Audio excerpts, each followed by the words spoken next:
Right, welcome back to Myth Represented, where we try to explain the myths from around the world. This would be episode 2. We are now getting into the meat and the fun bits of Greek mythology. So we have the 12 Olympians here, the major Olympians. We have Zeus, the king of the gods, Hera, their queen, Poseidon is the god of the seas, Demeter, the goddess of fertility. We have Athena, the goddess of wisdom and intellect and warfare. Apollo, the god of light, prophecy, poetry, inspiration in the arts. Artemis is the goddess of the hunt. And Ares, the god of war. Aphrodite, goddess of love and desire. Slut.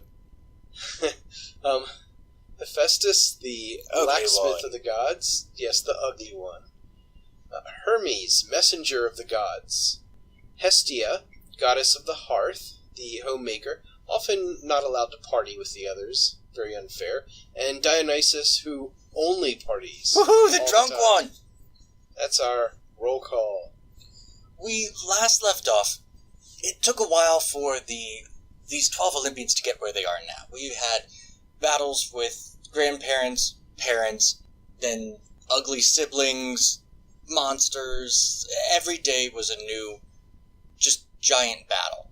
Finally, they've got that out of the way.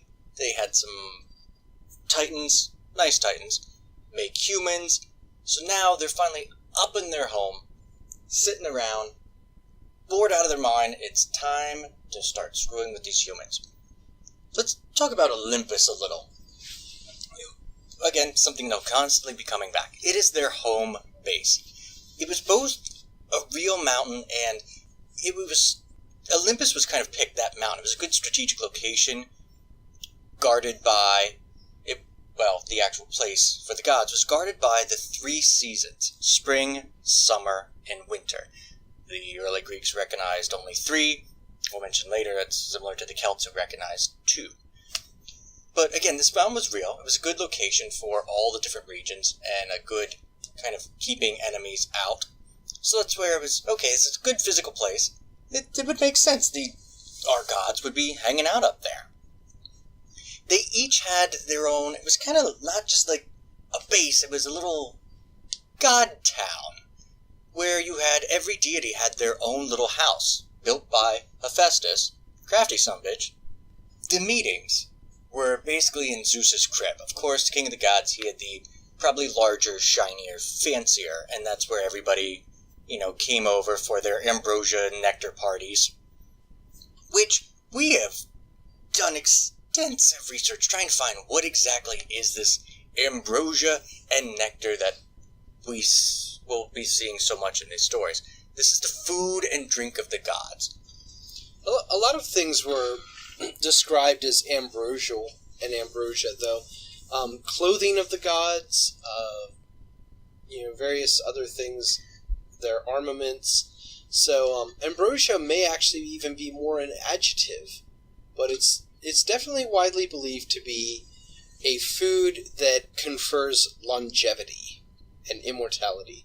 It first showed up when a dove flew into Olympus and dropped it.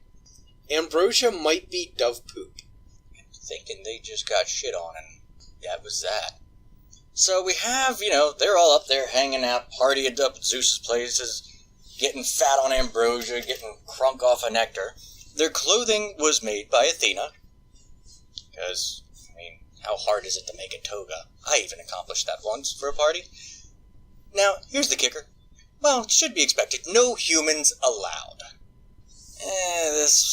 That was the main rule. It kind of got broken here or there by Zeus.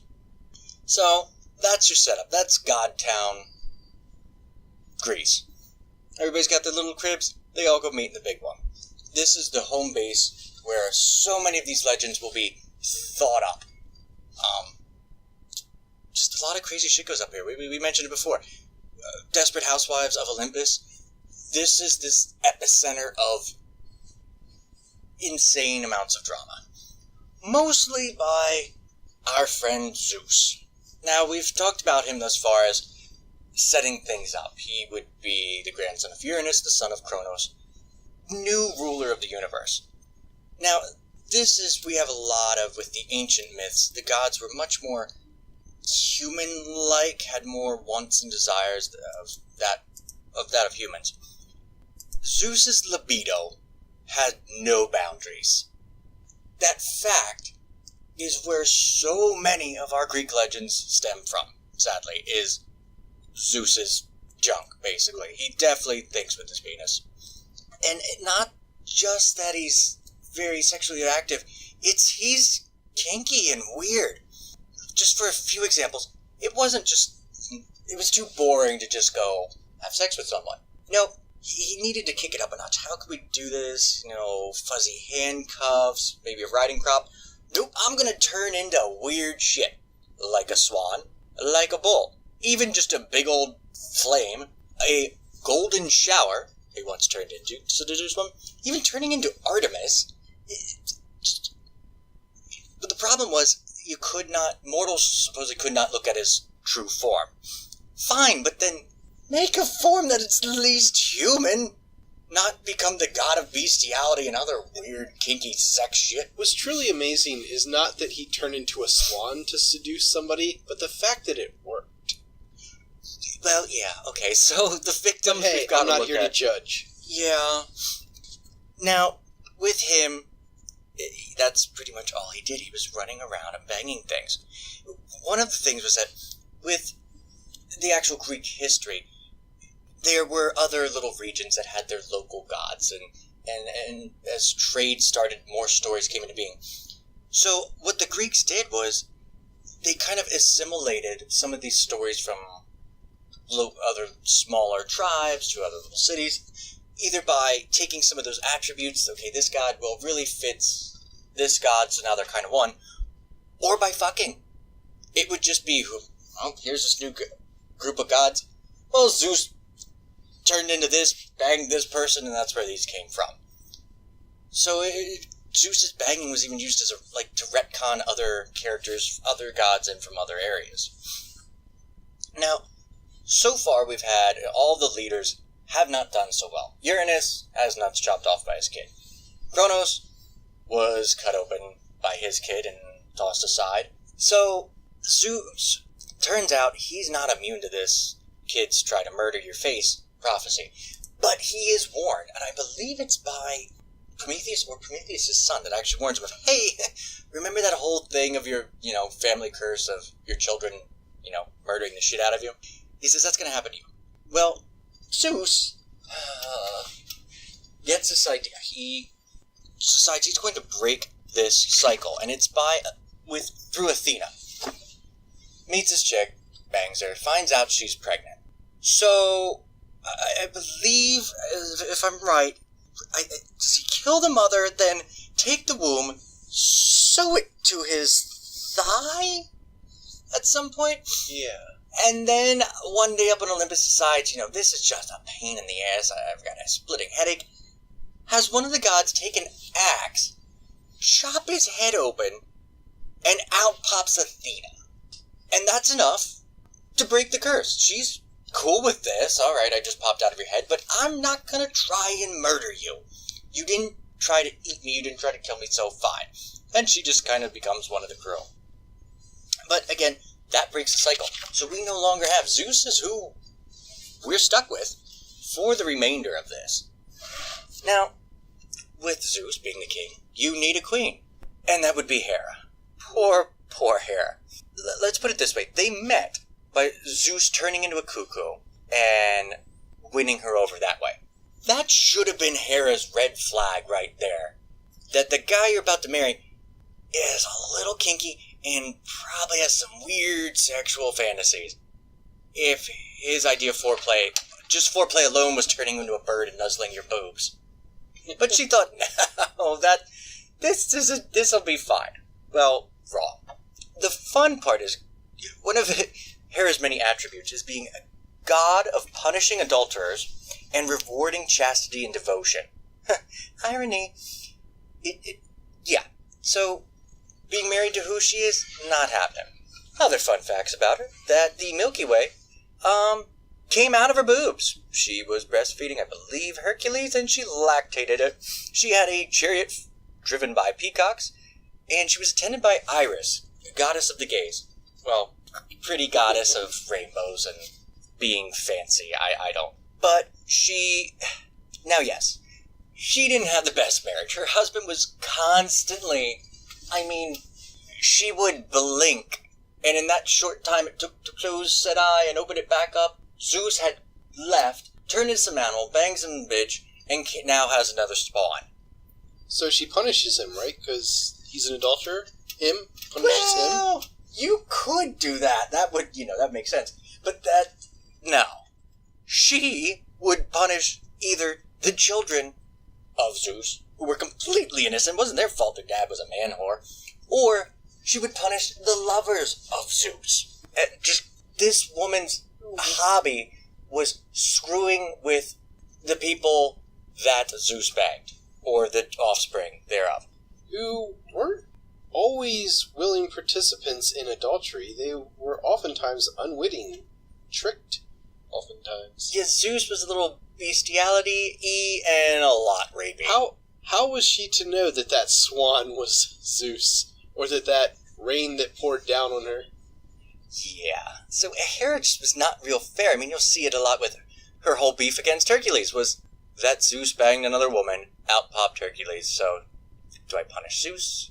Do we have a nice sit down? Do we go to marriage counseling? No, I'll just screw with his kid. That, had no say in this matter, obviously. Such a hypocrite. Now, and then the best part was the loving relationship they had.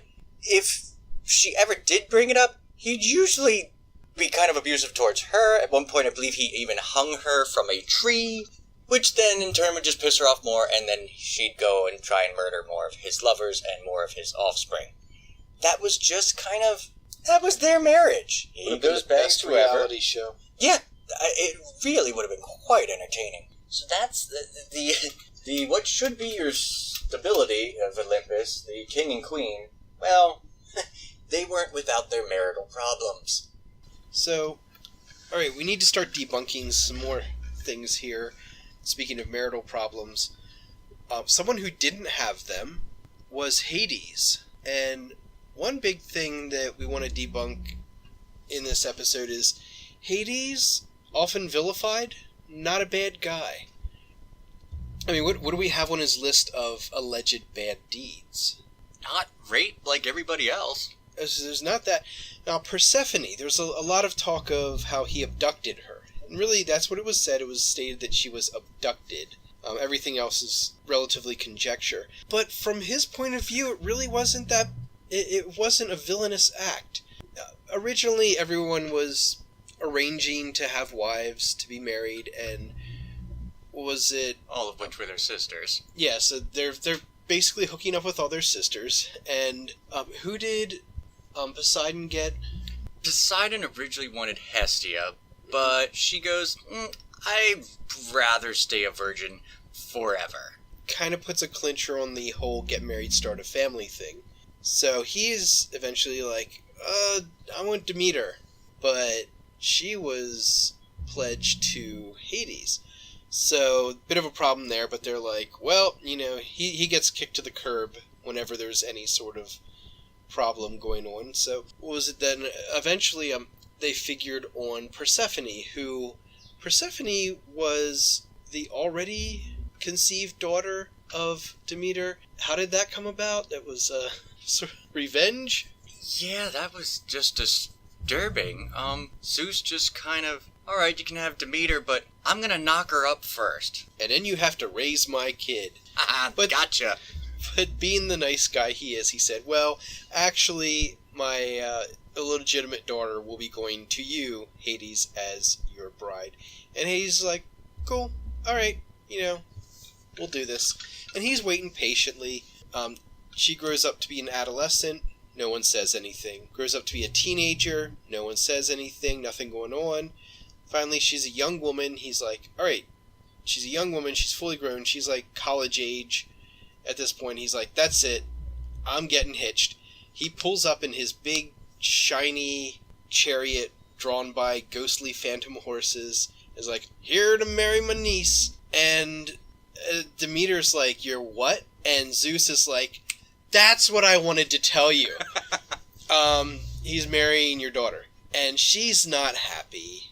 He goes, yoink, Demeter, going off, taking her to my kingdom. And Demeter's angry, because Persephone's just been taken away. So she says, Zeus, you need to take care of this. And he's like, I didn't know anything about this. I don't know what you're talking about. And she's like, I don't care. Get my daughter back. And he's like, okay, fine. We'll figure this out.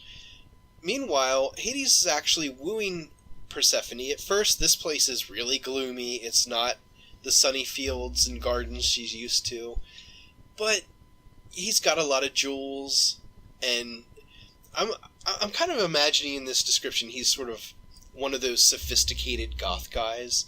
He's got all kinds of bling, and he's kind of spooky, the tortured guy, but, and she's like, oh, I kind of like this, he's kind of deep, and she starts to fall in love with him. This is the original White Van and Candy, though. This is the golden chariot drawn by horses, but it's okay because I have gems. So she's, I guess, Stockholm syndrome. She's like, well, I can come to like this place. Demeter, no, she's still flipping her shit, and she's like, Zeus is finally determines that this is not worth the hassle, and just says, Hermes, go get her. I'm really, this is going to put a clincher on my weekend. And he goes down, but Hades had gotten her to eat some pomegranate, and once you eat food in the underworld, you are in the underworld. Oh, the origin of the seasons. When Demeter couldn't find Persephone, she went a little nuts and abandoned her duties as a tender of plants and crops, and they got their first autumn. And when she found out what had happened, found out that she had been kidnapped, they had their first winter. She's like, that's it, blighting the earth. So finally, Hermes goes down to the underworld, says, look, I gotta take her back. No, it's just your standard Welshing on a deal. He's like, well, I gave her some pomegranate. She's like, yeah, I totes ate that pomegranate, and I can't leave here now. And he's like, well, crap. How many seeds did she eat? 4. Okay, well, 4 months out of the year, you'll live down here, and for the rest of the time, you will be up with your mother. Because apparently she can never leave home. She's full grown at this. This is usually around the time you go off to university or whatever. But, Mom never wants her to leave home or get married or anything, so I don't know. There's more in that dynamic to be studied for sure. Someone's going to need a lot of therapy. Mommy issues, uncle, husband these issues. These deities are way beyond any sort of correctional work. So that's where we get the seasons. We have summer and spring, which is one season. They have summer. And then there's autumn when she's like, oh, you're going to be leaving soon. And then for the 4 months when she goes to live with her husband, she's like, blighting the earth, because that's rational. So really, Hades, not such a bad guy. He's often described as the generous host. He's described as altruistic. Death gods, I think, tend to get a bad rap. It's just how it goes. We don't like death, so if someone is in charge of death, we tend to not like them. But it's really, he seems to be more almost a doctor in a hospital, and we may hate being sick or injured, we may hate being in the hospital, but we don't vilify the doctor, and we don't vilify the person who's in charge of the graveyard. It's death is a thing, and he's just taking care of it, and apparently doing a great job. He was more just the real estate owner. Even the death god himself was more Thanatos, not Thanos. There were no gems involved. But even you had the Furies to do his dirty work. You had so many different sections of the underworld. He just that was his general area. He oversaw everything. Everybody else, he was the upper management. And had others doing the dirty work. CEO of the world of the dead. Oh, I'm sorry, we didn't want to vilify him. Not a CEO. No, you had talked about the Furies. Oh, the Furies. Now, these really are someone, if there is someone to be vilified. The Furies could be, but they're kind of more revenge again. There's a lot of... This is a very vengeful pantheon. The Furies, specifically if you killed a family member, would go after you. They'd make whips out of scorpions, as one does, and just flail you wild with them. They did all kinds of things. But primarily they were an... I guess... How many are there? Was there even... It was the 3 of them, I believe. 3, primarily? All sick mofos. But usually to those who deserved it.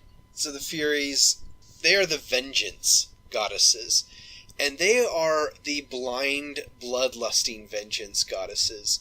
There's this situation we have with Orestes.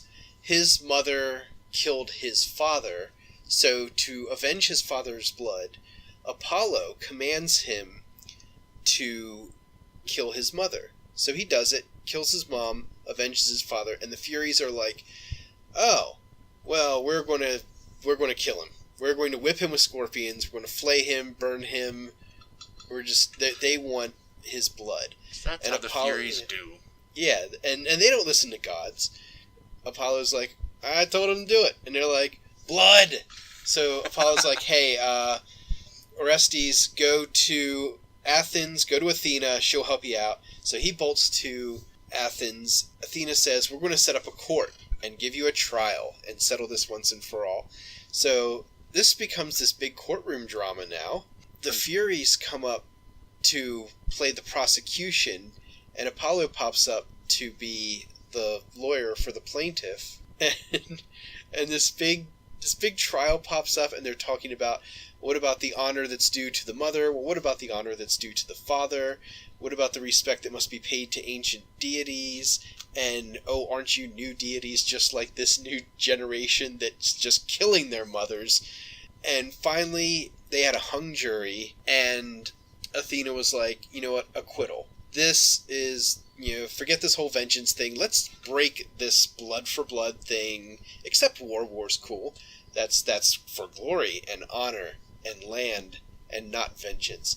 But she says to the Furies, look, how about you can be protectors of justice instead of revenge goddesses? And they're just like, I don't know.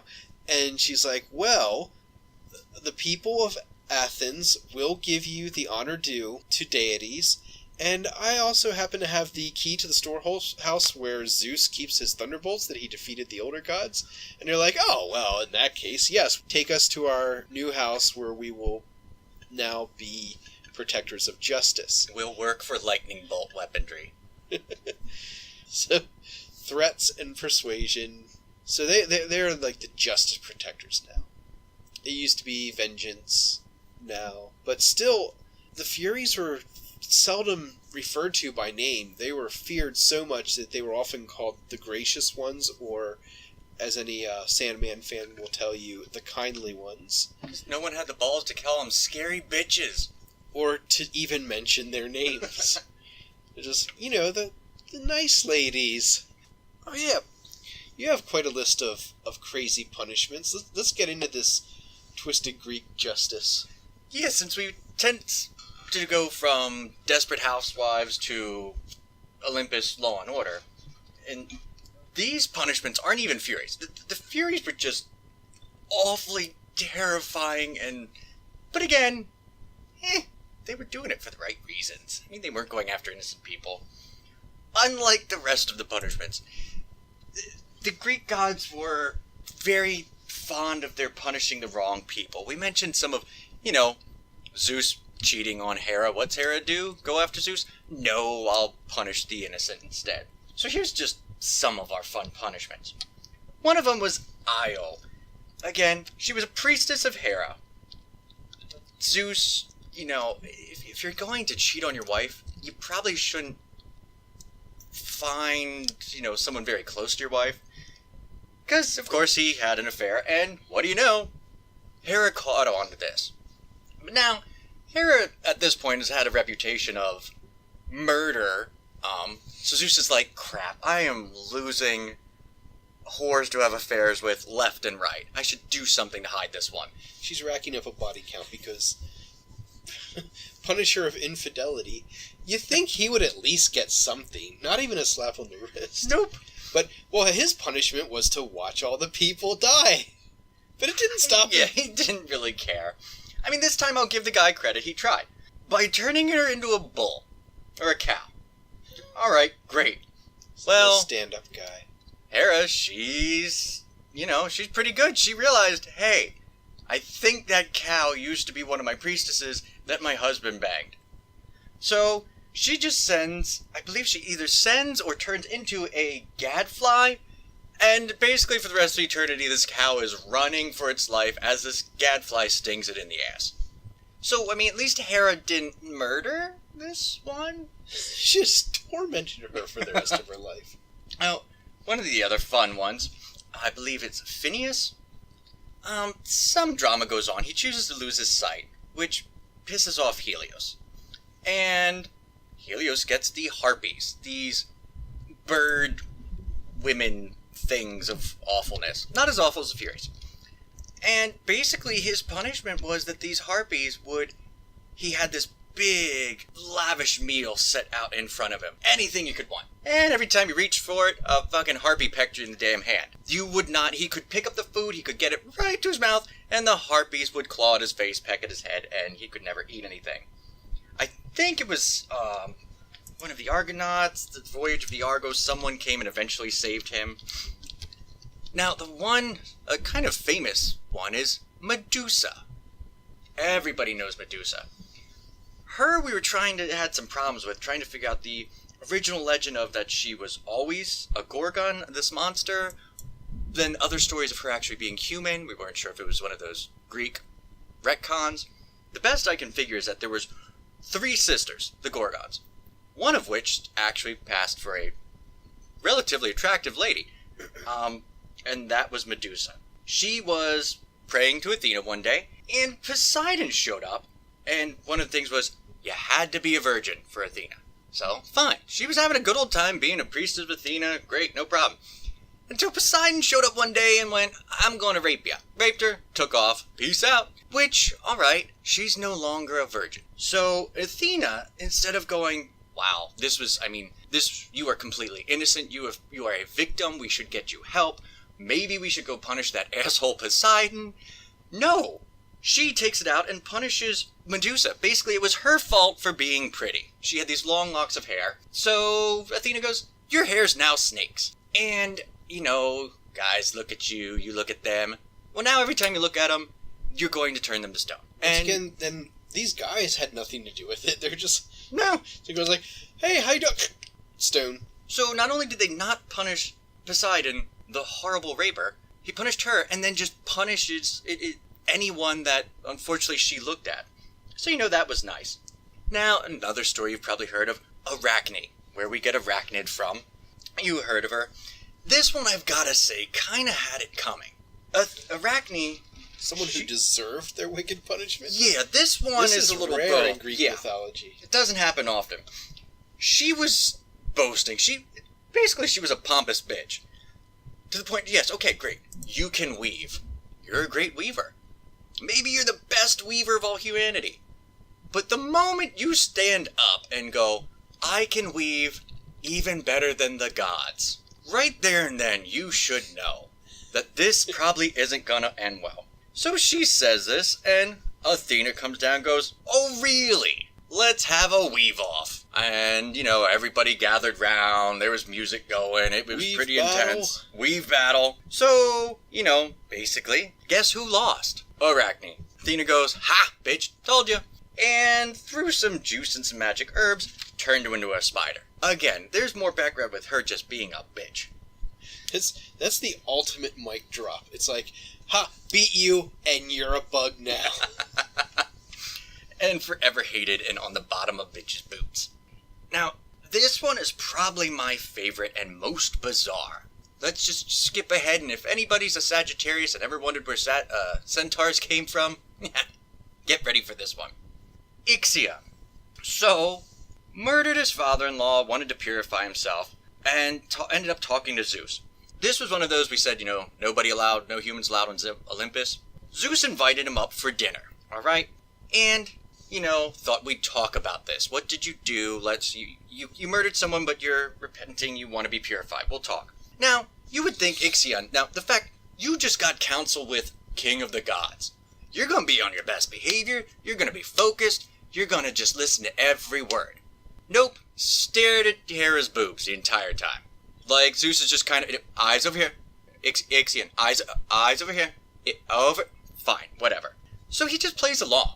And they're playing footsies under the table because Hera at this point, she's just like, Zeus cheats on me all the time, this is nothing.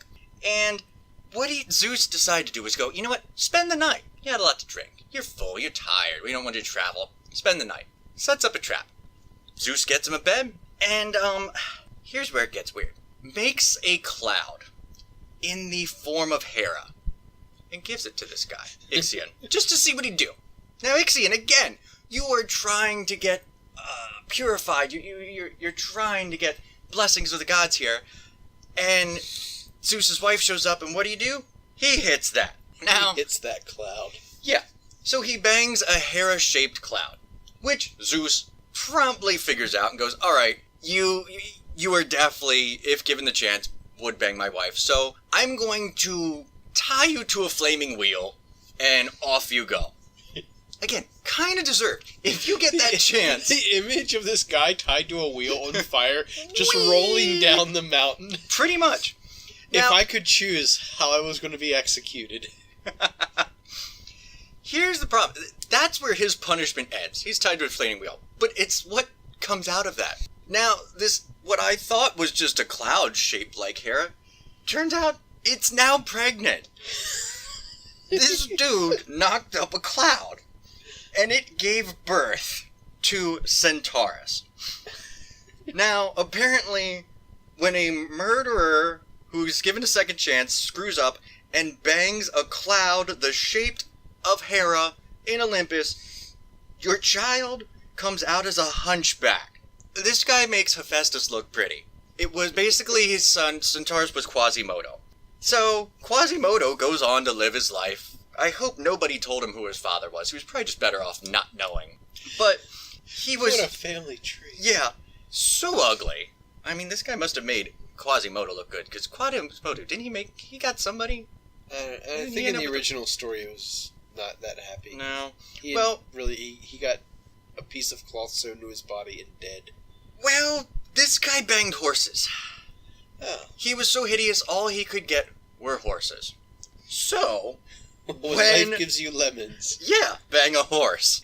And when a hunchback bangs a horse, you get a centaur. Half horse, half human, race of, new mythical creatures. Ancient Greek genetics were amazing. This would make Mr. Sinister's mind explode. There is just no right combination of genetics from dude to cloud to hunchback to horse to centaur. That's just fun. Another one, again, kind of things we've learned as doing this podcast. Everybody's heard of Atlas. The guy who holds up the world, to the point where you have atlases, maps of the world named after him. Wrong. He didn't hold up the world. In the original paintings and the original artwork, he was holding up the heavens. He was holding up the sky. He wasn't under the world. He was on the earth. It's much bigger than the world. Exactly. So think of that. Now, here's where it gets kinky and kind of disturbing. And the punishment is even better than you thought. Before it was just he's holding up the world. No. He's holding up the heavens. Now let's go back into some of our previous mythology. He's standing on earth, holding the heavens at bay. Why? It's not like the heavens dropped, really, before. Or that they were threatening. The sky's not falling constantly. Is that like that thing where someone's leaning up against a wall and you're like, what are you doing? Oh, just holding this wall up. Oh, no. Because let's remember who the earth and the sky are. Gaia and Uranus. Oh, that's his right. Parents. Last time they met, they made the Titans, which was awful. So Zeus goes, you're going to hold them apart.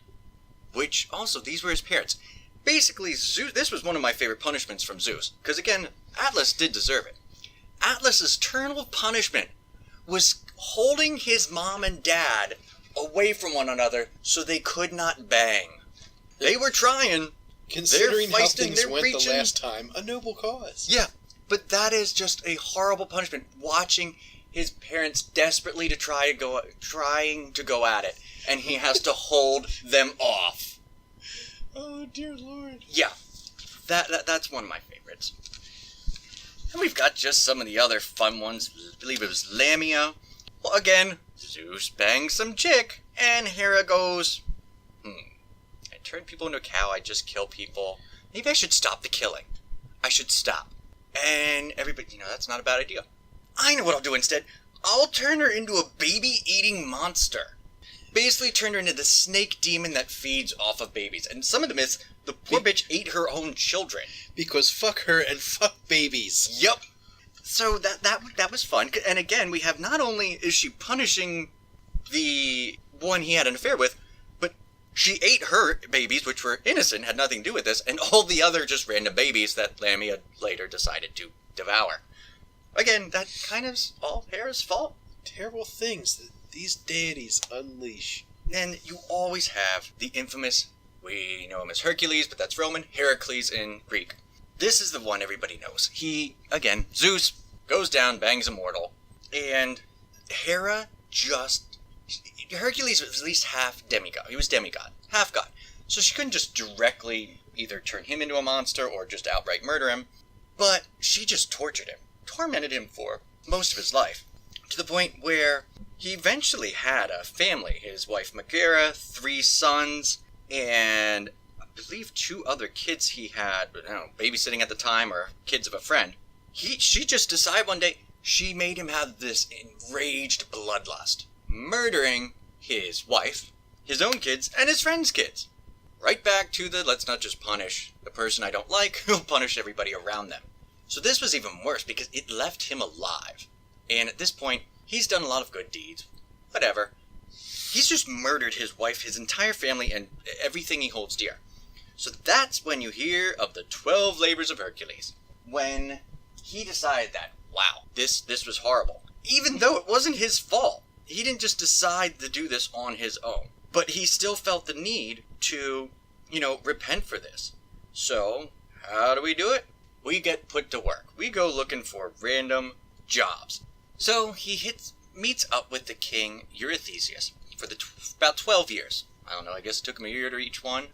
Actually, it was supposed to be 10 labors he had, but there was some fine print in some of them. You have the first one was to slay the Nemean lion, then slay the 9-headed Hydra, which he had help with by Aeolus, I believe. Captured the golden hind of the deer, basically. Then, what else? That was the stag. We had a boar to kill. We had cleaning the stables, which I believe that one he also messed up by help rerouting the river, so we had to do another one. The Stymphalian birds, the Cretan bull, the mares of Diomedes, the girdle from the Amazon queen, which I'm sure that was hilarious and went over well. Obtain the cattle of the monster Geryon, steal the apples of Hesperides, and capture, but bring back, Cerberus. Which again, there's poor Hades just doing his thing, petting his dog, and Hercules comes, knocks unconscious all 3 heads, drags it off, and then later brings the poor thing back, promptly beaten and abused. So, that was good old Hercules. One of my favorite weird punishment stories is Tiresias, who was walking through a mountain path one day and came upon 2 snakes expressing their love for one another, and decided that the most rational thing to do in this situation would be to beat them with a stick. And I guess Hera really loves snakes, and looked down and was like, what? Oh man, this guy turns to her gigantic dartboard, throws a dart, and it lands on change gender. So she's like, alright, that's it. I'm turning you into a woman. Apparently that's a punishment. This is kind of a weird thing, because it's kind of like, I imagine he's like, oh no, I'm being smited by a deity, I'm a woman now. Oh, okay. He's not being chased by a gadfly or rolled on a wheel or having an endless supply of livers to be torn out or any of the other bizarre things. So he's like, well, I guess I'll just be a woman. for a while. So he goes off and does that. And according to some legends, some versions of it, he went off and became a prostitute of great renown. Like, everyone knew about this prostitute. Apparently it was just like, became an overnight celebrity. And about 7 years later, Tiresias was going through another mountain path and came upon two snakes. Once again, myths vary here. Some versions of the story, she's like, whoa, not going to do that again. Other myths, she's like, nut, boot stomp, and just kills them again. But either way, apparently both were perfectly acceptable reasons to have the curse lifted. And Tiresias went on to become an oracle or a prophet of sorts. And there was one point where Hera and Zeus were arguing about who enjoys sex more, men or women. Hera was thinking, oh, men enjoy sex more. Zeus was saying, no, women enjoy sex more. I'm sure they both agreed that neither of them were enjoying sex with each other and were definitely enjoying it with everyone else. So they're like, you know what, Tiresias will be able to answer this. Tiresias has been both. And Tiresias was like, oh yeah, women totally enjoy it better. And Zeus was like, ha, I told you it was just my shitty skills in bed. So I just really like that story. I love that there is a transgendered hero. That's very progressive of them. And I'm not real wild about the rampant snake beatings, and not sure how that even plays in, but apparently that's a thing people do in the mountains, is beat snakes with sticks. Pretty much. Snakes, another thing that gets a bad rap. Yeah. With this episode, this was our middle, like we said, the meat of this show, with trying to cover a lot of legends. We're gonna get, people telling us you missed so many good legends, but when it comes down to it, we tried to sum up the Greek mythology. When you've got Zeus, the god of furries, unconsensual buggery, wretched punishments, and animal cruelty, covering all those kind of legends, I think we just, brought most of the Greek legends together. Yes. I think we did it. If we missed anything, let us know. Supplemental episodes can always happen. There's no reason why we have to do this in any sort of order. We can jump around where we want. And we are also infamous for immediately after the show going, shit, we should have talked about that. That's where check out Tumblr for our blogs. We can both add at any point in the game other articles, other legends we may have missed, touched on, or you think we should add. Our next episode will be looking into the end, the cycles, and tying it into pop culture, which I know both of us, being nerds, whether it be comic, whether it be video game, whether it be books in general, we're going to have fun bringing in the mythology of the Greeks into modern times. As I mentioned earlier, I'm definitely going to have to mention the Sandman comics for this one. Probably in numerous mythologies. I've already been researching extensively into the Marvel Olympians. That's right, they did show up. It's not just Norse. Alright, so next time we will be covering that. Thanks for listening, and we will see you next episode of Myth Represented. Bye-bye.